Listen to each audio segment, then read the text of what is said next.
Yes, YouTube, what are we saying? So today I'm going to show to all of you how I scaled my business to around 50 plus K a year. And this isn't me saying, oh, look at me, look how much money I've made.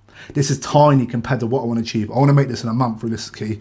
So if you think I'm bullshit, I'll put screenshots here below. That's my overall year on Stripe, plus obviously cash that I've collected from clients, which is another 6-7 grand, which adds up to around 53 to 54K per year. And then secondly, I'm not a business mentor. Like, I will most probably not be a business mentor for a while. I've got big aspirations to build up my business, so I'm just going to stick to that. This video though, is just there to help any of you out, even if it's just for one person, I've helped them out. Happy fucking days. So everyone talks about a funnel, right? How do I bring people into my business using my funnel? But no one talks about what happens once they're in the business. So this is why I've created like an hourglass graph or a double-ended funnel. Once you get people in, to get them to stay, obviously you need to focus on the bottom part of the funnel as much as the top. So first of all, when it comes down to content, you have to be consistent. If you can't be bothered to post every day on social media, you shouldn't be in this fucking business. And this might sound really harsh, and if it does, good, because like, at the end of the day, this is a competitive business we're in. If you can't post every day, you're going to fall behind because no one's going to know who you are. Once you are consistent, then what you want to do is find out your niche. The best way to find out what your niche is help people like your younger self. So when I first started, I struggled a lot with gaining weight, self-improvement, knowing what to eat, etc., etc. So most of my content's based around that. Some people, it might be busy dads. Some people, it might be stressed out mums, for example, right? It all depends on who you want to target, right? But once you find that niche, stick to it. Stick to it, because if you hop from niche to niche, you're not going to spend a long enough time to reveal the fruits of your labor and bring in enough people to make a good business. So find your niche, stick to it. Once you find your niche, then it's going to be a lot easier for you to create content, because then once you know your niche, then you can start mind mapping their pain points, their struggles, their goals. Then you can base your content around that. And then once you've got your niche, you've got like what they're struggling with, you're uploading every day, you're bringing followers. Then what you need to start doing is having conversations with these people. If someone comes to your account, they don't really know who you are, you're posting every day, they watch your stuff, they're already somewhat engaged in your Instagram. Whether they want to buy or not, the least you can do is just acknowledge them. And this isn't me to say, send 100 cold DMs a day or send 100 DMs a day, because you don't have to when you're first starting out, especially if you're doing like another job on the side. What you need to do is just be human and just generally help them out. Like, introduce them to your page, like, hey mate, what you're struggling with, find more about them, give them advice, and you can either control the conversation to get them booked on a call, or you can just be a genuine person, give them help, and then they'll probably come to you for help anyway and ask, how does your coaching work? Once you either put them on a call and then all they ask you for coaching inquiries, don't ever give them the price on Instagram DM. You then get them onto the call and say, mate, just so, or hey, he or she, just so we can find out whether or not you'd be the right fit for the team, what we need to do is hop on a call. What time works well for you? This time or this time?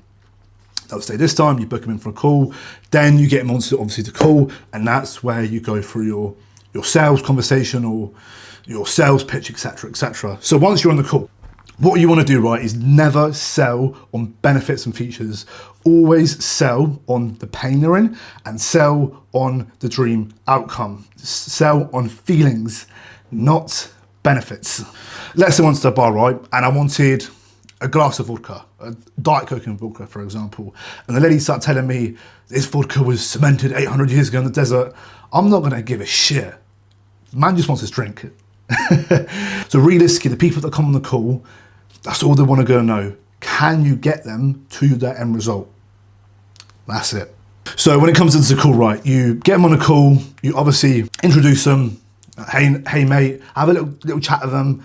Then you find out what their goals are. They're SMART goals, they're specific, measurable, achievable, realistic, timely goals. Then you obviously talk to them about their pain that they're in now. Then what would happen if they didn't achieve the goal? Then what happened if they did achieve the goal? And once you've done that, then obviously you go into your price. The call should take anywhere between 30 to 60 minutes. Once they buy on the call, you show them the price, they buy, they're happy, they start, then you have to onboard them. And people underestimate how important this actually is, because if you get someone on a monthly, for example, and let's say they don't get those quick wins in the first few weeks, do you really think they're going to stay? Probably fucking not. So you got to make sure this is nailed and that the onboarding is nailed. And the way you nail the onboarding is through a good consultation form. You find out more about them, their lifestyle, what gym they train at. You want to make that form very detailed, because if you can get that plan right from the get-go, they're more likely to achieve those quick wins, which means they'll carry on your plan for longer. And also as well, when you do the onboarding, you cover literally everything to the point where a 5-year-old could understand your onboarding. So once they got those quick wins right and they stay with you for longer, then what you want to really focus on is getting them really good fucking results. Because if you get them really good results, number one, you can get a really good testimonial out of them. Number two, is great for social proof on the Instagram. And also number three, they're going to stay with you for longer. And number four, they're more likely to refer you to their friends. And this is how you really create a good business, because you bring Jimmy in here, you get him a great result. Jimmy refers 2 people, then you now have 3 clients just because you gave a really good service that first one who came in. So this is how you build a really good business, by then getting referrals. A lot of my clients do come from referrals or Instagram. So once you've got all these referrals coming in, then you can start building a community. You have a group of people. You don't just start off with 2, 3, 4 people. You now have a group of 10 or 20 or 30 clients. And this is when you start focusing on community. And to make them to stay even longer and to build a bigger business, what you must do is not only get them to create a relationship with you, but get them to create a relationship with other people in the group. Because you know why? Because not only do they have to let you down when they leave, but they then have to let down the people that they became friends with in your coaching service too. And that's fucking powerful.